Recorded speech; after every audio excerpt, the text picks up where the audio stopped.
Efésios capítulo 3, versículos 12 e 13. Pelo qual temos ousadia e acesso com confiança mediante a fé nele. Portanto, vos peço que não desfaleçais nas minhas tribulações por vós, pois nisso está a vossa glória. Nosso Deus e nosso Pai, Pai de nosso Senhor Jesus Cristo, por quem obtemos acesso pela fé a essa graça inefável da salvação e na esperança da vida eterna. Vivifica-nos segundo a sua palavra, consoante a sua misericórdia, para que possamos cada vez mais almejar a sua glória e o seu reino. Abençoe esse trabalho que tem por objetivo o avanço do seu reino, bem como o nosso crescimento espiritual para o louvor da glória da sua graça. Oramos agradecidos em nome daquele que dele, por ele e para ele são todas as coisas. Glória, pois, ao teu Filho amado Jesus Cristo. Amém. Eu não sei se os ouvintes perceberam nessa porção tão preciosa da Palavra de Deus, cuja perícope compreende-se dos versículos 1 até o final do nosso texto aqui, no versículo 13, que a grande preocupação de Paulo por causa da sua prisão em Roma é que a igreja ficasse temerosa, desanimada e ofendida. Por causa disso, então, Paulo começa no primeiro versículo dizendo: por essa causa eu, Paulo, sou prisioneiro de Cristo Jesus por amor de vós, gentios, procurando consolar a igreja, defendendo o seu ministério, demonstrando o resplendor da glória do mistério de Deus em Cristo Jesus, as insondáveis riquezas do Evangelho e provando por meio da inteligência e experiência concludente da igreja que os judeus foram unidos em amor com os gentios. Então ele termina o seu argumento aqui no versículo 13, reforçando o seu raciocínio, rogando ele que não desfaleçais nas minhas tribulações por vós, pois nisso está a vossa glória. Então vamos considerar essa porção da Palavra de Deus sobre o tema o pedido final de Paulo. Eu chamo a atenção dos ouvintes para os três substantivos apresentados aqui no versículo 12, pelo qual temos ousadia e acesso com confiança mediante a fé nele. São eles a ousadia, o acesso e a confiança.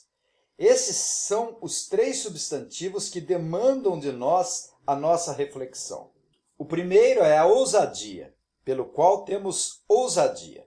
Essa expressão aglutinada, pelo qual, nos remete ao argumento anterior, onde Paulo tratou do assunto acerca da gloriosa, multiforme sabedoria de Deus através do seu plano eterno, estabelecido em Cristo Jesus, realizado na igreja perante os principados e potestades. Nós lemos nos versículos 10 e 11, para que pela igreja a multiforme sabedoria de Deus se torne conhecida agora dos principados e potestades nos lugares celestiais, segundo o eterno propósito que estabeleceu em Cristo Jesus, nosso Senhor. Então, depois de Paulo chegar ao ápice do seu argumento glorioso acerca do ministério de Cristo Jesus, que ele empreendeu na igreja composta de judeus e gentios, e sendo objeto da multiforme sabedoria de Deus, Paulo agora suplica aos efésios que não desfalecessem. Vale a pena sofrer pelo nome de Cristo Jesus, porque o que importa é fazer parte desse plano eterno e glorioso que vem sendo realizado na igreja, e que o Senhor certamente vai cumprir até o retorno em glória do Senhor Jesus. Portanto, vamos considerar o primeiro substantivo que aparece aqui no versículo 2, pelo qual temos ousadia. Diante de tudo aquilo que Paulo vinha falando, o mistério revelado, a multiforme sabedoria de Deus, os efésios deveriam ter ousadia. A palavra ousadia no original, parresia, deriva de duas palavras gregas que significam tudo e dizendo. Assim, ousadia é dizendo tudo. É não ter papas na língua. Ser ousado é ser galhardo, corajoso, que não tem medo de dizer a verdade. Em Filipenses capítulo 1, versículo 20, aparece a mesma palavra ousadia, segundo a minha ardente expectativa e esperança de que em nada serei envergonhado. Antes, com toda ousadia, como sempre, também agora será Cristo engrandecido no meu corpo, quer pela vida, quer pela morte. Não importa o custo, seja livre ou preso, Paulo com ousadia engrandecia Cristo no seu corpo. Outra passagem que aparece a mesma palavra, ousadia, no nosso texto, é Hebreus 4,16. Acheguemo-nos, portanto, confiadamente. Essa é a palavra parresia, confiadamente aqui que aparece.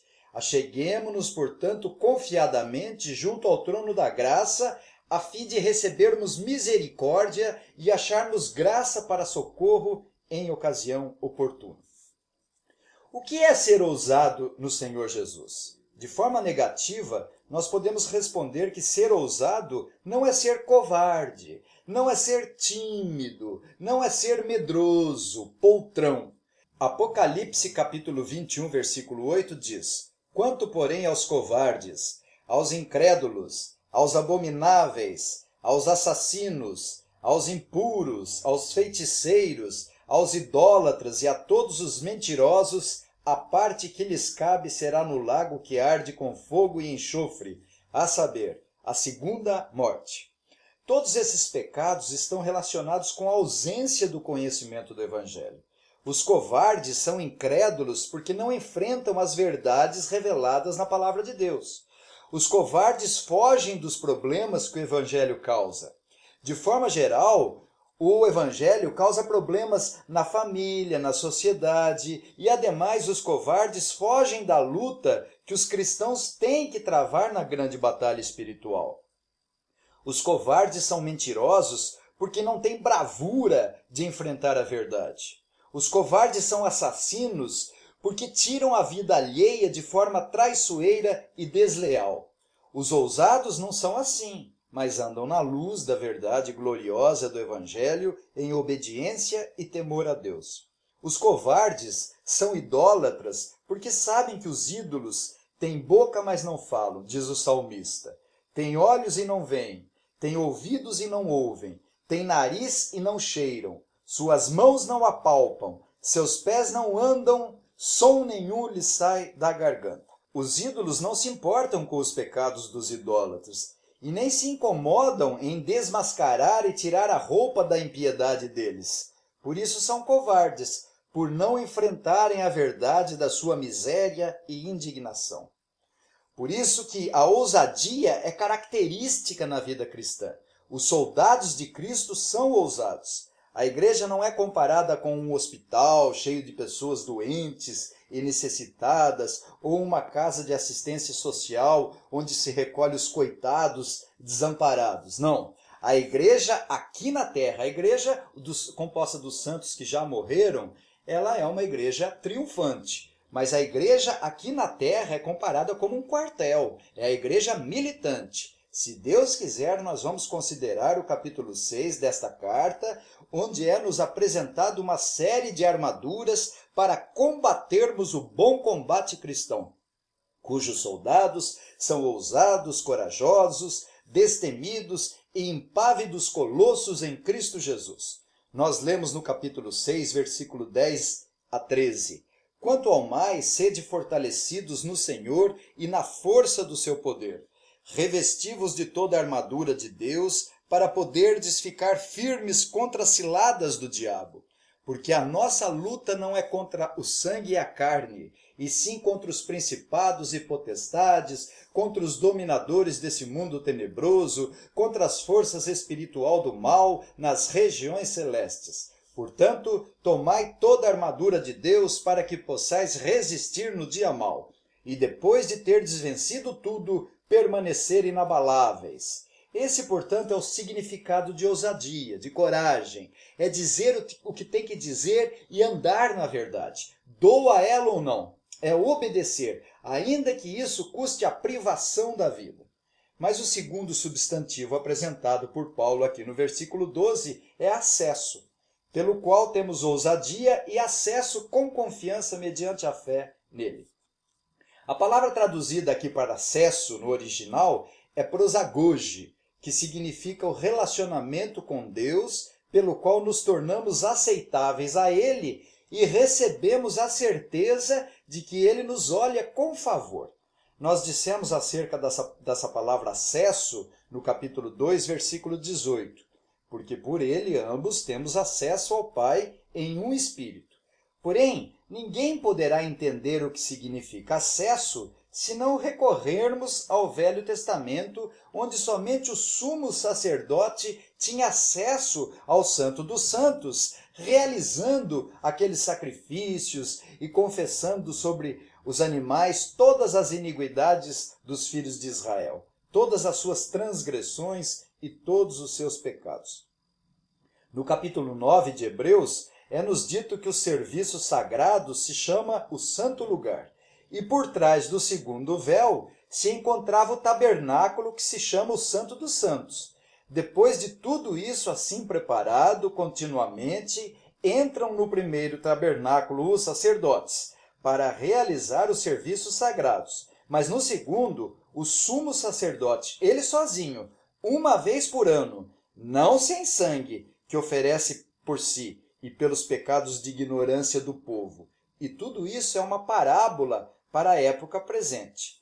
Com a morte de Cristo, o véu que separava o povo de Deus e que somente era permitido ao sumo sacerdote uma vez por ano entrar, rasgou-se de cima a baixo. Nós lemos em Mateus capítulo 27, versículos 50 e 51. E Jesus, clamando outra vez com grande voz, entregou o Espírito. Eis que o véu do santuário se rasgou em duas partes de alto a baixo. Que bênção termos acesso junto ao Pai, agora pelo sangue do seu Filho que nos purifica de todo pecado.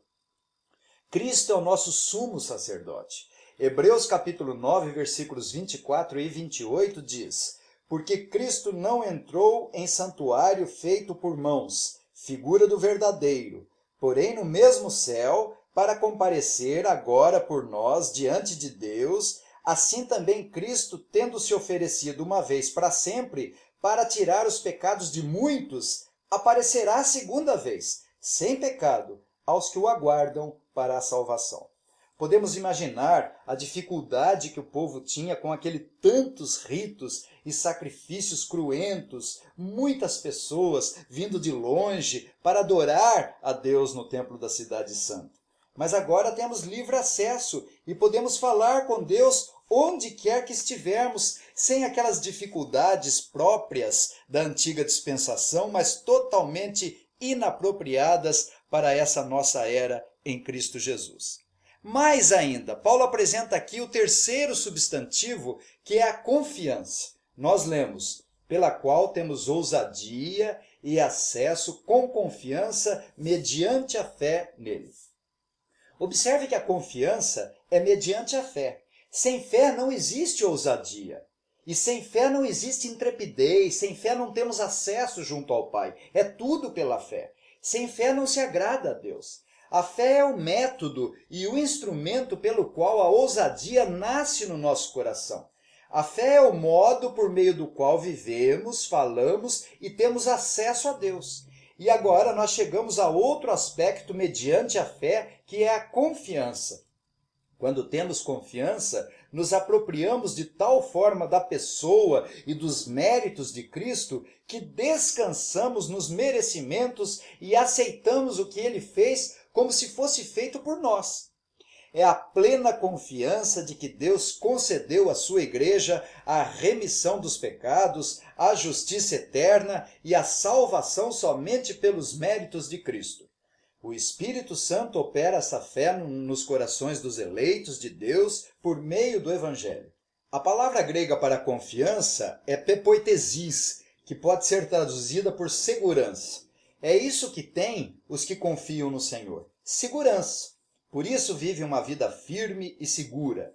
É como alguém que confia no seu paraquedas e pula do avião com ele. Ele tem segurança no seu paraquedas.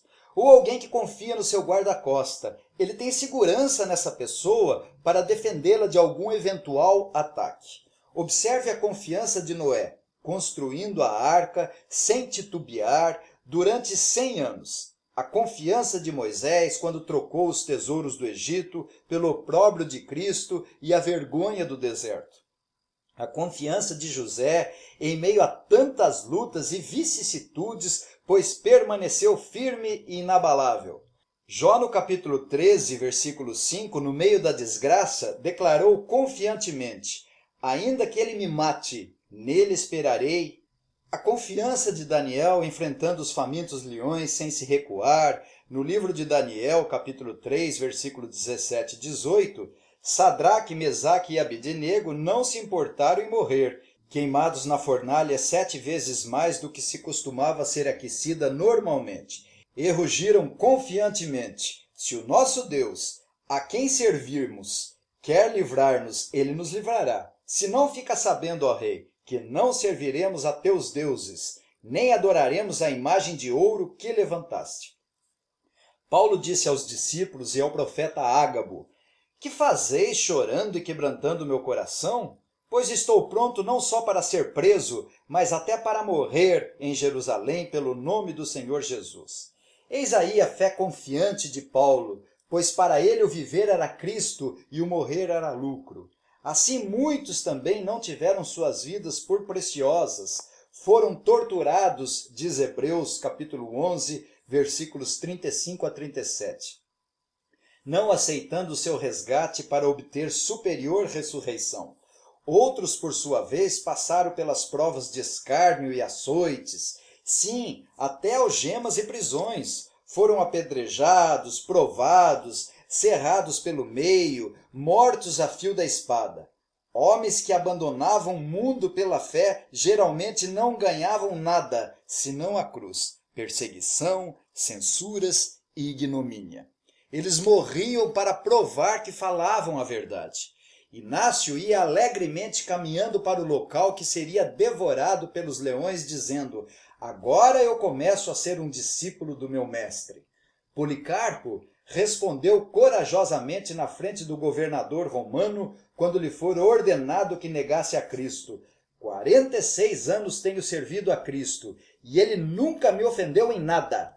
Como poderia, então, ultrajar o meu rei? Os mártires, no período da Inquisição, também tiveram uma fé confiante de que Deus jamais os abandonaria, e não negaram a fé. Assim, John Hus, Latimer, Cranmer, que morria na estaca porque se negara a trair o Evangelho, apressou-se a pôr a sua mão no fogo para que primeiro fosse queimada e disse: esta mão indigna que escreveu contra o Evangelho. E tantos outros que foram queimados na fogueira. Os valdenses e albingenses que foram atirados das rochas até o precipício por serem considerados hereges e não negaram a fé, pois haviam se rendido confiantemente no Senhor.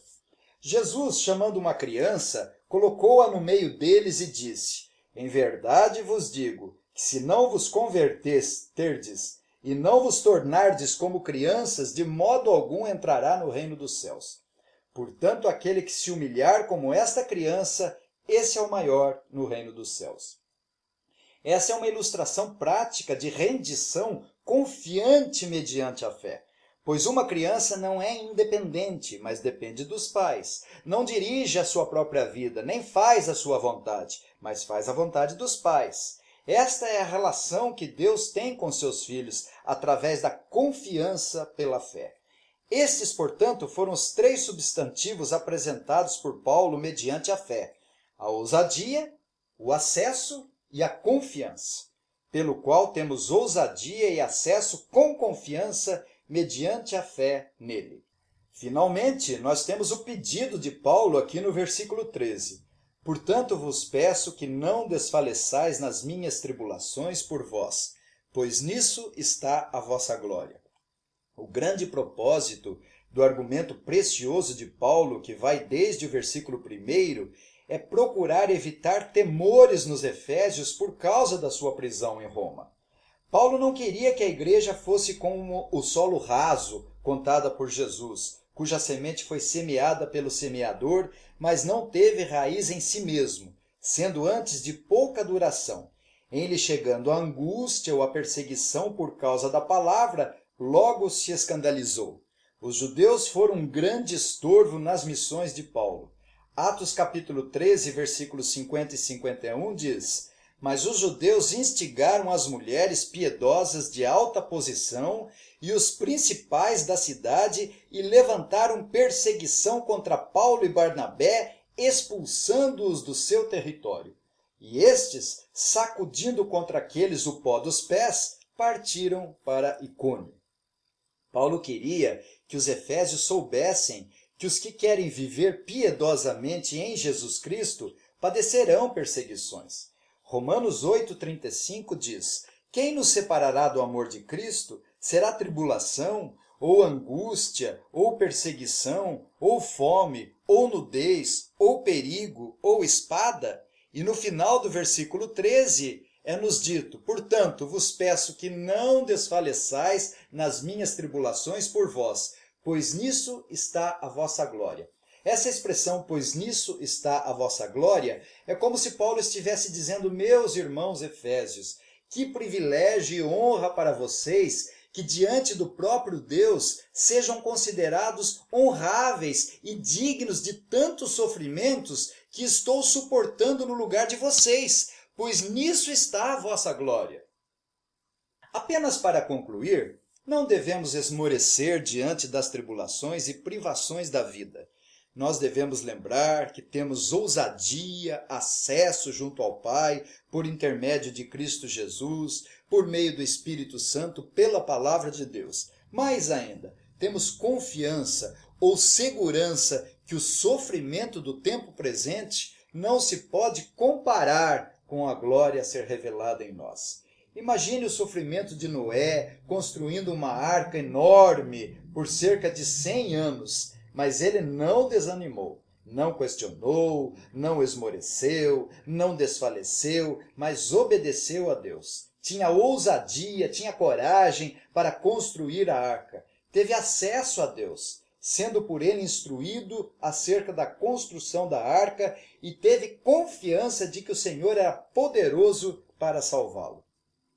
Que Deus nos dê a graça de apresentarmos pública e notoriamente estes 3 substantivos aqui mencionados no texto: a ousadia, o acesso e a confiança em Deus, pelo qual temos ousadia e acesso com confiança mediante a fé nele. Portanto, vos peço que não desfaleçais nas minhas tribulações por vós, pois nisso está a vossa glória. Que o Senhor nos abençoe. Amém.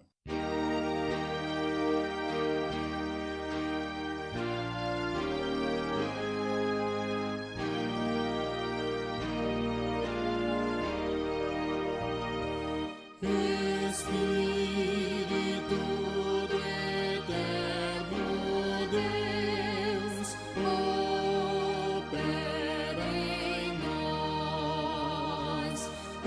Espírito do eterno Deus, opera em nós, quebrando